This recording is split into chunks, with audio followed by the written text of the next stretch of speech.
Hi, கடமா gravy எப்படி பண்ணுறதுன்னு பார்க்கலாம் வாங்க. இதுக்கு வந்து ஒரு பேன் எடுத்துகிட்டு ஒரு 3 டேபிள் ஸ்பூன் ஆயில் விட்டுக்கோங்க. அதில் கொஞ்சம் பெருஞ்சீரகம் போட்டு தாளிச்சிக்கலாம்.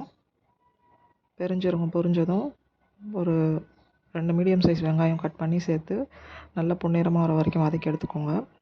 இது கூட வந்து ஒரு 2 டேபிள் ஸ்பூன் இஞ்சி பூண்டு பேஸ்ட்டு சேர்த்துருக்கேன். அதையும் நல்லா பச்சை வாசனை போகிற வரைக்கும் வதக்கி எடுத்துக்கலாம்.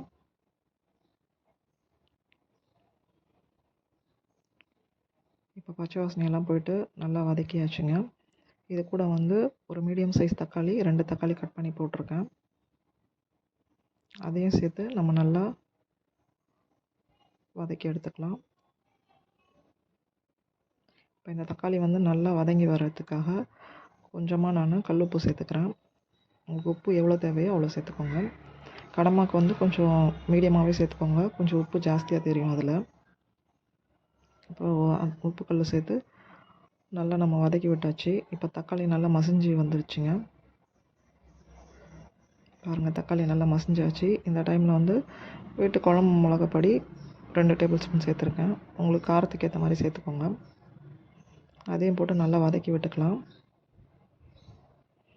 மிளகாத்தூளுடைய பச்சை ஸ்மெல் போனதும் கடமா வந்து நல்லா க்ளீன் பண்ணி வச்சுருக்கேன். இது வந்து வெள்ளை கடமா. இதை க்ளீன் பண்ணி எடுத்தது வந்து இதோடு நம்ம சேர்த்துக்கலாம். சேர்த்து நல்லா பரட்டி விட்டுருங்க, எல்லா மசாலாவும் ஓட்டுறபடி. அவ்வளோதாங்க, எல்லா கடமாவோடு சேர்ந்து வந்துடுச்சு. இப்போ கடமா வந்து வேக விடணும்.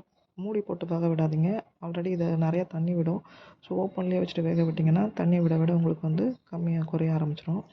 இந்த சைடில் வந்து கடமா வந்து வறுக்கிறதுக்காக போட்டிருக்காங்க. இப்போ பாருங்கள், கடமா நல்லா வெந்து வந்துடுச்சு. அவ்வளோதாங்க, கொத்தமல்லி தூவி இறக்கிடலாம். தேங்க்யூ.